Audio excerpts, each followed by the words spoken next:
તો good morning વિદ્યાર્થી મિત્રો, કેમ છો? બધા મજામાં? મિત્રો, આજે ચેપ્ટર નંબર 1 ધોરણ 12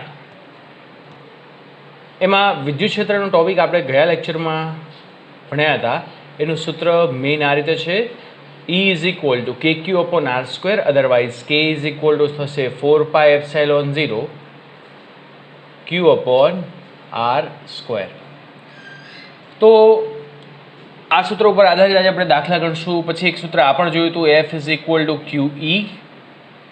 જ્યારે કોઈ વિદ્યુતભાર વિદ્યુત ક્ષેત્રની અસર હેઠળ આવે ત્યારે એના ઉપર લાગતા બળનું આ સૂત્ર છે મિત્રો. તો હવે આપણે જોશું ઉદાહરણ નંબર 1.8, બરાબર કે નહીં? ઉદાહરણ 1.8 જોઈએ આપણે. એક ઇલેક્ટ્રોન 2 × 10⁴ એક ઇલેક્ટ્રોન 2 × 10⁴ ન્યૂટન પર કુલમ ના નિયમિત વિદ્યુત ક્ષેત્રમાં, એટલે કે ઉદાહરણ 1.8ની રકમ કંઈક આ રીતે છે. વિદ્યુત ક્ષેત્ર E ઇઝ ઇક્વલ ટુ આપ્યું છે આપણને 2 × 10⁴ ન્યૂટન પર કુલમ, અને નિયમિત વિદ્યુત ક્ષેત્રમાં D બરાબર 1.5 સેન્ટીમીટર જેટલું અંતર કાપે છે. ક્ષેત્રનું માન અચળ રાખીને આપણને શું કહે છે? ક્ષેત્રનું માન અચળ રાખીને તેની દિશા ઉલટાવવામાં આવે અને તેમાં એક પ્રોટોન તેટલા જ અંતરનું પતન પામે તો આકૃતિ બી દરેક કિસ્સામાં પતન માટે લાગતો સમય ગણો અને ગુરુત્વ અસર હેઠળ મુક્ત પતન સાથેનો તફાવત મેળવો.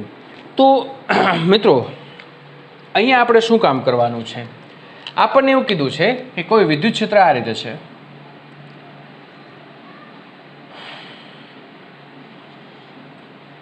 ઉધ્વ દિશામાં છે,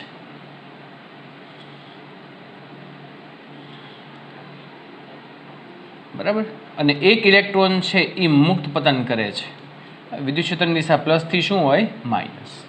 તો હવે આ પરિસ્થિતિમાં એવું કીધું છે કે મુક્ત પતન પામવા માટેનો સમય, એટલે જ્યારે એ પ્લસ આગળ ગતિ કરે છે ત્યારે એ કેટલા સમયમાં નીચે પડશે, મુક્ત પતન પામવા માટેનો સમય મેળવવાનો છે. તો મિત્રો, સૌથી પહેલાં હું શું કામ કરીશ કે સમયનું હું સૂત્ર મેળવીશ. કઈ રીતે? પહેલી વસ્તુ કે જ્યારે કોઈ વિદ્યુત ભાર વિદ્યુત ક્ષેત્રની અસર હેઠળ ગતિ કરે ત્યારે એની ઉપર લાગતું જે બળ છે F ઇઝ ઇક્વલ ટુ હું E ઇન્ટુ E કહી દઉં. ઋણ નિશાની અહીંયા દર્શાવો કે ન દર્શાવો એનો કોઈ ફેર પડતો નથી મિત્રો. ઓકે. અચ્છા, બીજી વાત કે આ બળ લાગે છે એ બળની અસર હેઠળ મુક્ત પતન કરે છે. મુક્ત પતન કરે ત્યારે એની જે ગતિ છે એ પ્રવેગિત થશે. એટલે MA is equal to F બરાબર શું થાય?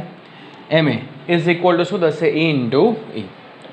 A ઇઝ ઇક્વલ ટુ અહીંયા થશે EE અપોન M. આને કહી દો ઇક્વેશન નંબર 1. એક્સેલરેટિવ મોશન એટલે પ્રવેગિત ગતિ થાય છે મિત્રો. તો આવી પરિસ્થિતિમાં આપણે એવું કહી શકીએ કે પ્રવેગિત ગતિ માટે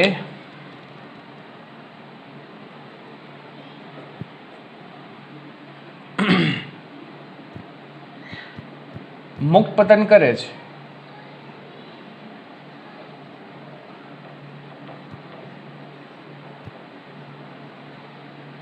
ત્યારે અંતર આપ્યું છે D.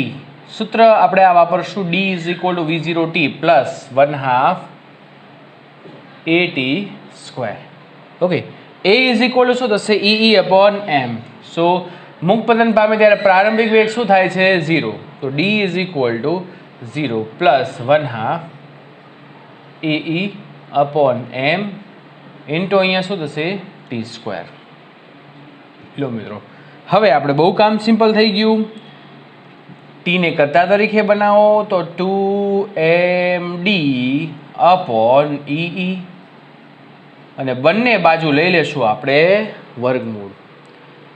આટલું કામ કરીએ એટલે આપણને સમય મળે. હવે શું મિત્રો, આમાં ફેર શું છે? ફેર ક્યાં પડશે એ આપણે જોઈએ.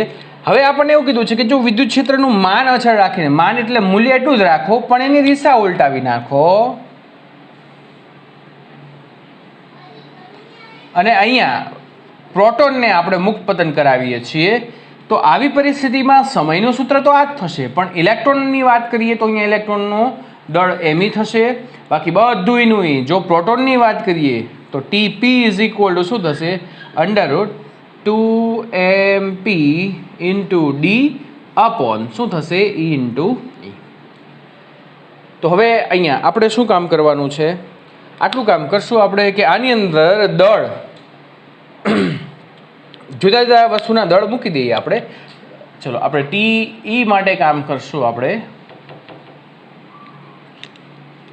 TE ઇઝ ઇક્વલ ટુ √2 એને ગુણ્યા 9.1 એને ગુણ્યા 10⁻31. ડી બરાબર 1.5 સેન્ટીમીટર છે, મીટરમાં ફેરવો 1.5 એને ગુણ્યા 10⁻2 એના છેદમાં ઈ એટલે વિદ્યુત ભાર 1.6 એને ગુણ્યા 10⁻19 એને ગુણ્યા વિદ્યુત ક્ષેત્ર 2 ગુણ્યા 10⁴. આટલું કામ કરશો એટલે મિત્રો આપણો જે જવાબ છે એ કંઈક આ રીતે આવશે. Yes, TE is equal to 2.921. TE is equal to 2.921 nanosecond. Okay, અને એક્ઝેક્ટલી એમપી બરાબર પ્રોટોન માટેની વાત કરીએ તો એની અંદર આ ડેટા મૂકી દઈએ આપણે 2 એને ગુણ્યા પ્રોટોનનું દળ છે 1.67 એને ગુણ્યા 10⁻27. ડી બરાબર 1.5 × 10⁻2 upon E is equal to 1.6 × 10⁻90 એને મલ્ટીપ્લાય 2 × 10⁴. આ બધાનો આપણે હિસાબ કરીએ તો TP is equal to આવશે 0.13 માઇક્રોસેકન્ડ. ઓકે, તો બંનેમાંથી કોને ટાઈમ વધારે જોઈએ છે તો આપણે કહી શકીએ ને આ નેનો સેકન્ડ છે એટલે 10⁻9, આ માઇક્રો સેકન્ડ છે એટલે 10⁻6. એટલે ટાઈમ કોને વધારે જોઈએ છે? પ્રોટોનને. ઓકે, કારણ કે પ્રોટોનનું દળ કેવું હોય છે? વધારે છે ઇલેક્ટ્રોન કરતાં, ઇલેક્ટ્રોનનું દળ ઓછું હોય છે. ઓકે, હવે આપણને સમયની તો વાત થઈ ગઈ છે, પણ જો બંનેના પ્રવેગ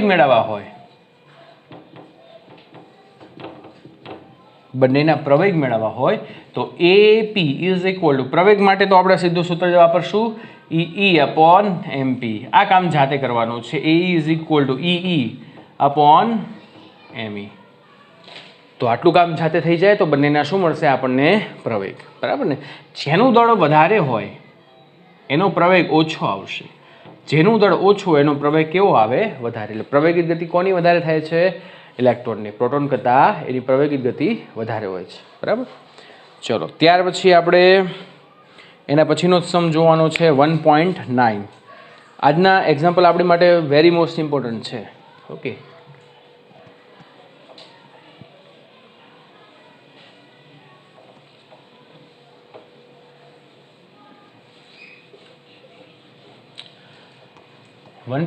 ની રકમ આપણે આ રીતે 10⁻8 અને -10⁻8 કુલમ મૂલ્યના બે વિદ્યુત ભારો અનુક્રમે Q1 અને Q2 એકબીજાથી 0.1 મીટર અંતરે રહેલા છે.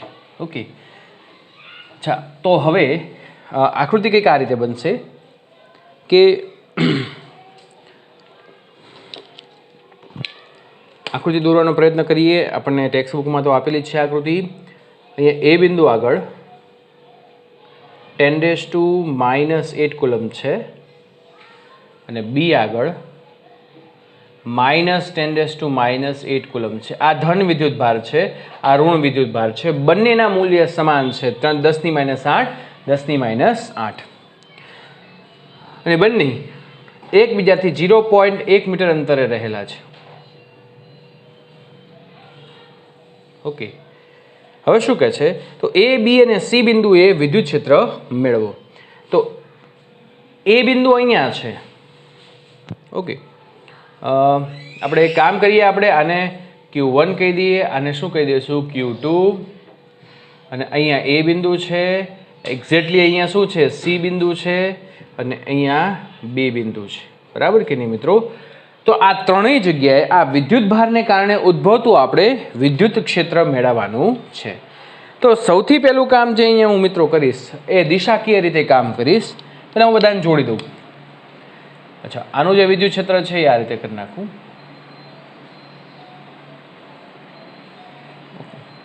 આ જે અંતર છે ને મિત્રો આપણને આપ્યું છે 0.05. સમબાજુ ત્રિકોણ છે એટલે આ જેટલું અંતર છે એટલું જ અંતર આ થશે 0.1 મીટર.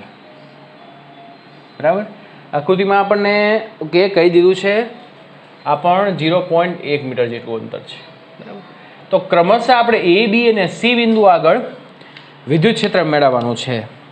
તો સૌથી પહેલા આપણે એ બિંદુની વાત કરીએ. એ બિંદુ પાસે વિદ્યુત ક્ષેત્ર. ઓકે, ચલો મિત્રો, એ બિંદુ પાસે વિદ્યુત ક્ષેત્રની અહીંયા વાત થઈ છે તો હારે હારે આપણે આ કામ પણ કરી નાખીએ કે જો આ Q1 ધન વિદ્યુત ભાર છે પ્લસ અને આ ઋણ વિદ્યુત ભાર છે. તો પહેલા આની વાત કરીએ કે Q1 માંથી નીકળતું જે વિદ્યુત ક્ષેત્ર છે એને E1 કહી દઉં કે જેની દિશા ધનથી નીકળીને ઋણ હોય. હવે એવું કમ્પેર નહીં કરતા કે આ ઋણ છે એટલે ઋણ. હવે હું એમ કહું કે આની વડે ઉદ્ભવતું વિદ્યુત ક્ષેત્ર છે તો કે આ બાજુ નહીં હોય. હંમેશા મેં તમને ત્યારે પણ સમજાવ્યું હતું કે વિદ્યુત ક્ષેત્ર માટે આ ધન વિદ્યુત ભાર હોય તો અહીંયા પૂંછડી હશે અને ઋણ વિદ્યુત ભાર હોય તો હેડ હશે. તો ઋણ વિદ્યુત ભાર છે તો આની વડે ઉદ્ભવતું વિદ્યુત ક્ષેત્ર છે એ પણ આ દિશામાં થશે. તો પરિણામી વિદ્યુત ક્ષેત્ર છે એટલે એ બિંદુ પાસેનું પરિણામી વિદ્યુત ક્ષેત્ર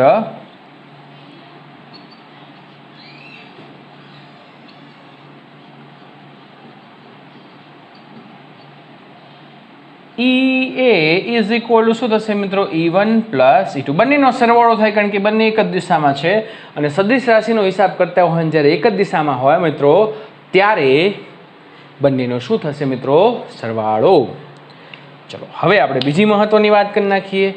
તમે જુઓ તો આ ધન વિદ્યુત ભારથી આનું જે અંતર છે એ 0.05 મીટર છે. આ પણ કેટલું છે? 0.05 મીટર છે. ઓકે, બંને સમાન અંતરે છે. બંનેના વિદ્યુત ભારના મૂલ્ય પણ સમાન છે મિત્રો. બંને વિદ્યુત ભારના મૂલ્ય પણ સમાન છે. તો હું કહી શકું કે બંને વડે ઉત્પન્ન થતું વિદ્યુત ક્ષેત્ર પણ કેવું હશે? સમાન હશે. બંનેનો સરવાળો કરવાનો છે મિત્રો. તો હવે આપણે કામ કરીએ. તો હું અહીંયા લખી નાખું છું કે Q1 વડે ઉદ્ભવતું વિદ્યુત ક્ષેત્ર E1 બરાબર શું થશે? KQ1/R1². E2 એટલે કે Q2 વડે ઉદ્ભવતું વિદ્યુત ક્ષેત્ર KQ2/ બંનેનું વિદ્યુત ક્ષેત્ર અંતર સમાન છે, વિદ્યુત ભારના મૂલ્ય સમાન છે. બરાબર ને? તો અહીંયા હું લખી શકું 2KQ/R². બંને સમાન હોય તો આપણે R1 બરાબર R2 બરાબર R લઈએ અને Q1 બરાબર Q2 બરાબર Q લઈએ એટલે બંનેનો શું થશે? સરવાળો. બરાબર કે નહીં? એકચ્યુઅલીમાં અહીંયા 2 નહીં લખીએ, હવે 2 અહીંયા લખશું આપણે. E ઇઝ ઇક્વલ ટુ બંનેનો સરવાળો એટલે ઇઝ ઇક્વલ ટુ E. તો 2KQ/R². તો E ઇઝ ઇક્વલ ટુ 2 × 9 એને × 10⁹ અને Q બરાબર વિદ્યુત ભારનું મૂલ્ય કેટલું છે? 10⁸ સોરી -8 એના છેદમાં R². જો હવે બંનેના અંતર અહીંયા લેવાના છે. 5 × 10⁻², એનો વર્ગ કરશો તો 25 એને × 10⁻⁴. ઓકે, તો હવે સિમ્પલ આપણે ગણતરીને આગળ વધારીએ તો E ઇઝ ઇક્વલ ટુ અહીંયા શું થશે મિત્રો? 10⁻1 આવે એટલે 18 × 10 એટલે 180. ઓકે, 4 ઉપર જશે એટલે 10⁴. તો 180 ભાગ્યા શું થશે? 25. બરાબર ને? 25 × 6 150, 25 × 7 175 એટલે કંઈક જવાબ છે એ આપણો આવશે answer 7.2. Yes, E is equal to EA is equal to 7.2 એને × 10⁴ ન્યૂટન પર કુલમ. છે સિમ્પલ. ચલો આગળ વધીએ આપણે. એ ઉપર ઉદ્ભવતું વિદ્યુત ક્ષેત્ર આપણને મળી ગયું. હવે આપણે બી ની વાત કરીએ તો બી માટે આપણે આ રીતે કામ કરશું.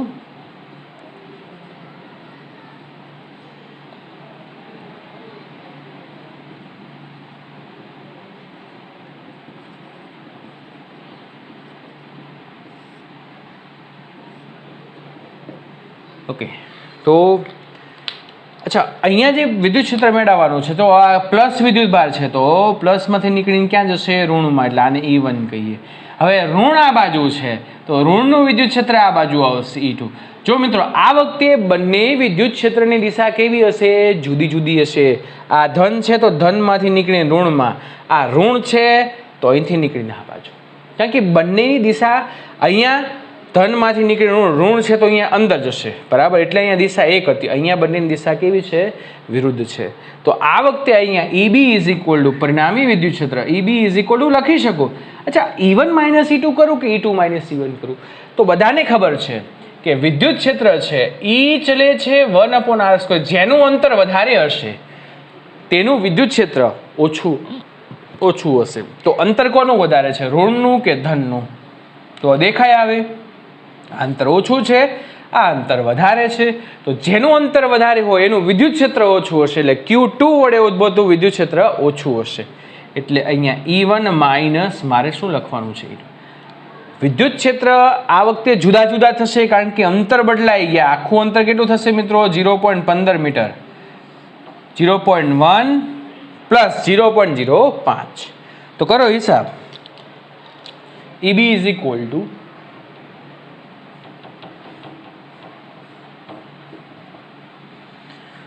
અહીંયા આપણે EB is equal to KQ1 upon R1² minus KQ2 upon R2².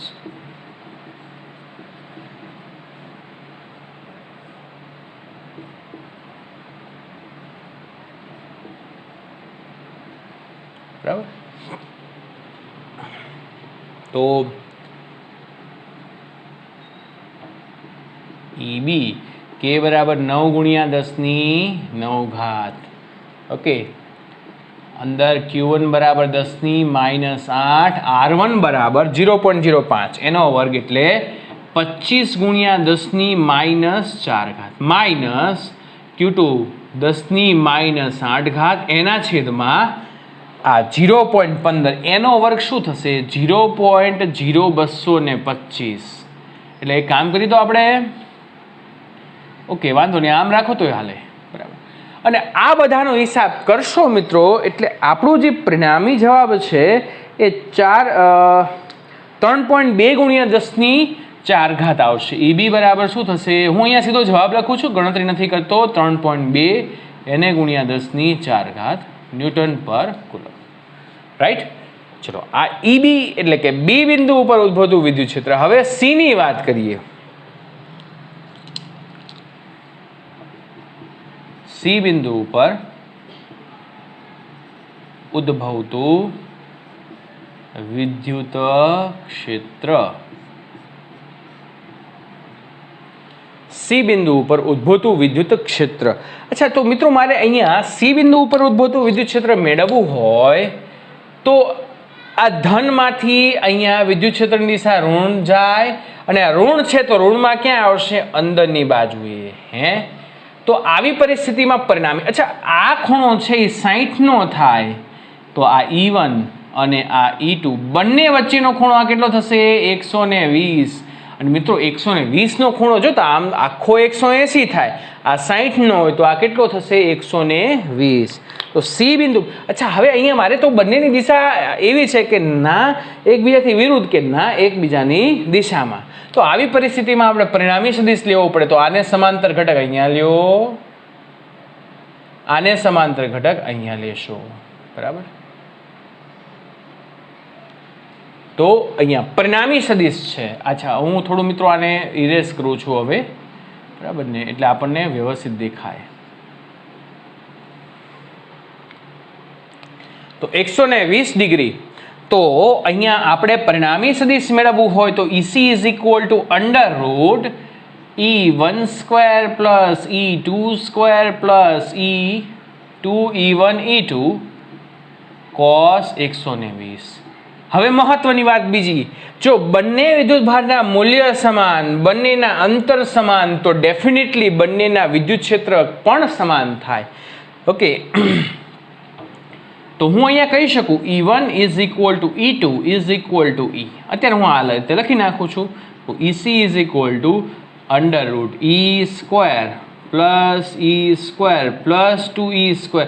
cos 120, જો બે ભાગ પાડો, cos 120 એટલે cos 90 પ્લસ 30. કયું ચરણ આવશે? બીજું ચરણ. બીજા ચરણમાં શું ધન કહેવાય? સાઇન. બરાબર, તો આ cos કેવો થઈ જશે? ઋણ. ચલો અહીંયા મેં પેલા ઋણ.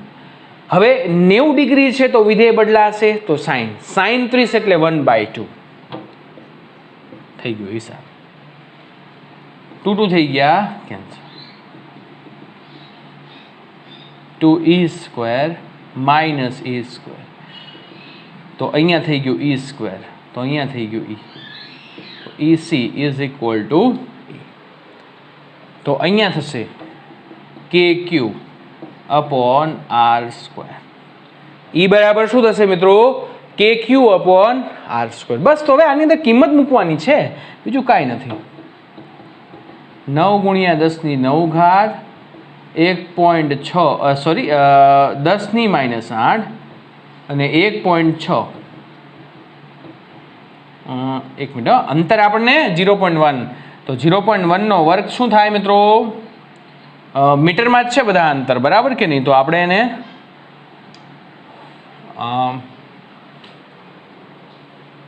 અચ્છા ઓકે મિત્રો, આપણે અહીંયા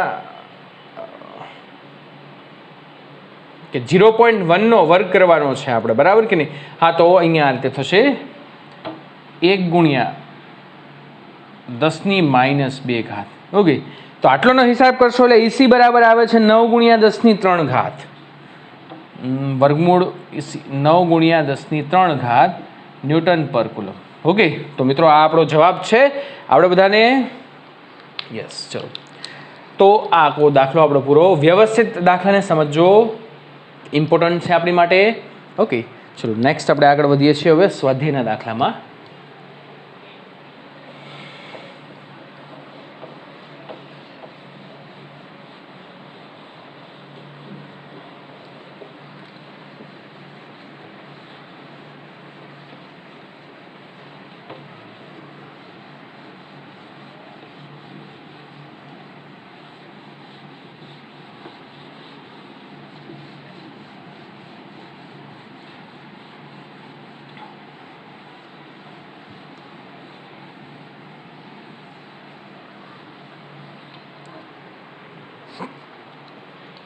આગળ વધીએ આપણે. ચલો, સ્વાધ્યાયનો દાખલો છે.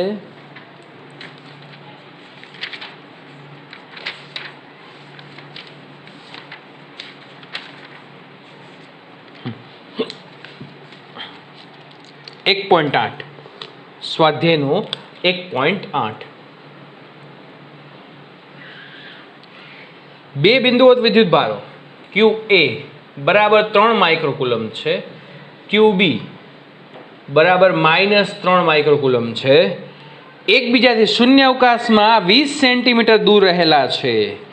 એકબીજાથી શૂન્ય અવકાશમાં 20 સેન્ટીમીટર દૂર રહેલા છે, એટલે QA અને અહીંયા છે QB. બંને વચ્ચેનું અંતર શું છે? 20 સેન્ટીમીટર, એટલે 0.2 મીટર કહી શકીએ આપણે. ડન. ચલો આગળ વધીએ. બે વિદ્યુત ભારને જોડતી રેખાના મધ્યબિંદુ O આગળ વિદ્યુત ક્ષેત્ર કેટલું હશે? તો આપણે બંને બિંદુને જોડતી રેખાના મધ્યબિંદુ આગળ, મધ્યબિંદુ એટલે આપણે આની વાત છે, આ મધ્યબિંદુ, તો આ અંતર કેટલું થશે? 0.1 મીટર. 0.1 મીટર. ઓકે, આ થશે 3 માઇક્રોકુલમ, આ થશે -3 માઇક્રોકુલમ, બરાબર કે નહીં દોસ્તો? તો એક પ્લસ ને એક માઇનસ છે, તો એ બિંદુ, અચ્છા હું એમ કીધું કે વચ્ચેનું બિંદુ એ છે. હવે પરિણામી વિદ્યુત ક્ષેત્ર આપણે મેળવવું હોય તો આની વડે ઉદ્ભવતું વિદ્યુત ક્ષેત્ર આ દિશામાં હશે, આની વડે ઉદ્ભવતું વિદ્યુત ક્ષેત્ર પણ આ દિશામાં હશે. ઓકે, તો હું અહીંયા કહી શકું કે પરિણામી વિદ્યુત ક્ષેત્ર અહીંયા C બિંદુ લઈ લો, EC is equal to EA plus EB. જો હવે મિત્રો ફરીવાર એ જ પ્રશ્ન આવીને ઉભો રહ્યો છે, પ્રશ્ન ન કહેવાય એને, ફરીવાર એ જ કન્સેપ્ટ આવીને ઉભો રહ્યો છે કે બંને વિદ્યુતભારના મૂલ્ય સમાન, બંનેના અંતર પણ સમાન. તો આપણને ખબર છે કે આપણે આ લઈ શકીએ EA is equal to EB is equal to E. તો 2E, તો 2 ગુણ્યા KQ/R². તો 2 9 × 10⁹ Q બરાબર કેટલા લેશું 3 માઇક્રોકુલમ 3 × 10⁻6 એના છેદમાં R² એટલે બંનેનો વર્ગ એટલે 1નો વર્ગ 1 અને એને ગુણ્યા 10⁻2. ઓકે બસ આટલાનો હિસાબ કરી નાખીએ. 9 2 18 18 3 54. તો EC = 54. 9 - 6 એટલે 3 3 ને 2 5 10⁵. એકમ ભૂલવાય નહીં કારણ કે એકમને લીધે માર્ક કપાય. ઓકે પછી એવું કીધું છે કે જો 1.5 × 10⁻9 માન ધરાવતો એક ઋણ પરીક્ષણ વિદ્યુત ભાર આ બિંદુએ મૂકવામાં આવે તો તેના ઉપર લાગતું બળ મેળવો. હવે આ જ બિંદુએ મિત્રો હવે સાંભળજો સી બિંદુએ -1.5 × 10⁻9 કુલમ જેટલો વિદ્યુત ભાર છે એ આપણે મૂકીએ છીએ તો એની ઉપર લાગતું બળ. હવે મિત્રો આ કેટલું સરસ મજાનું આણે કામ કર્યું છે. હું એમ કહું કે આની ઉપર આ બળ લગાડશે આની ઉપર આ પણ બળ લગાડશે પણ પરિણામી વિદ્યુત ક્ષેત્ર તો આપણે મેળવી લીધું છે. કેટલું આવ્યું 54 × 10⁵. તો અહીંયા લખીએ કે આ ઋણ વિદ્યુત ભાર ઉપર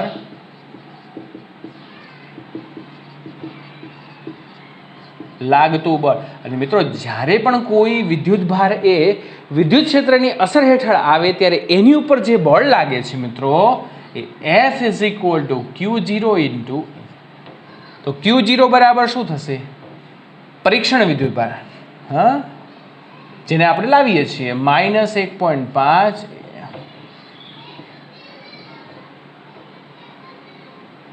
54 એને ગુણ્યા 10⁵.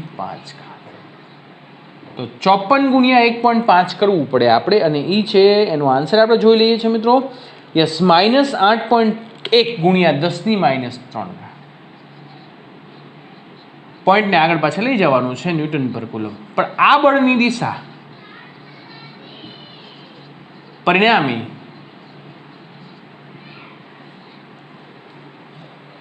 આ બળની દિશા એ પરિણામી વિદ્યુત ક્ષેત્રની દિશામાં હશે.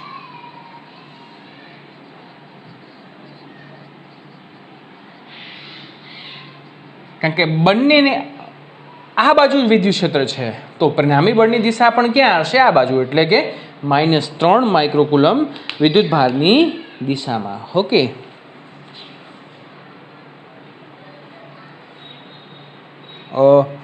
યસ મિત્રો આપણે એક ભૂલ થઈ છે થોડું સુધારી લઈએ બરાબર કે નહીં. O થી B તરફની દિશામાં છે. અચ્છા ઓકે યસ આપણે એક અહીંયા નિશાનીને અનુલક્ષીને કામ કરવાનું. માઇનસ નિશાની આવી ને મિત્રો એટલે વિદ્યુત ક્ષેત્રની વિરુદ્ધ દિશામાં હશે. સોરી આપણે મારી ભૂલને હું સુધારું છું દિશામાં હશે બરાબર કે નહીં. ઓકે એટલે કે O થી A તરફ C થી A લખી નાખીએ બરાબર કે નહીં. શું થશે C થી A તરફ. ડન. ચલો આગળ વધીએ આપણે.